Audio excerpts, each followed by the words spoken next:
So you're sitting in the back of the airplane and you hear this. And you think, is that a random ding? Is there a purpose behind that ding? And a little bit later, you hear this.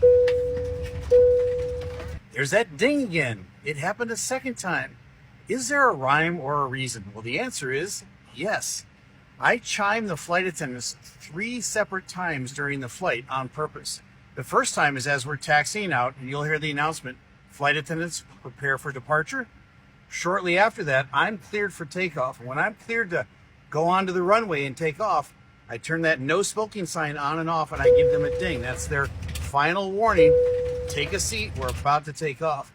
Then as we're climbing out, and I'm climbing through 10,000 feet, I reach up and I grab that no smoking sign again. I give them another ding to let them know it's safe to get up now out of their seat and start their service. When's the third time?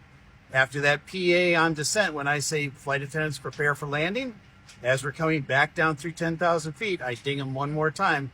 And that way they know they've only got a few minutes left to get everything cleaned up and put away because we're about to land. Now you know, I'm Captain Steve. Fly safe.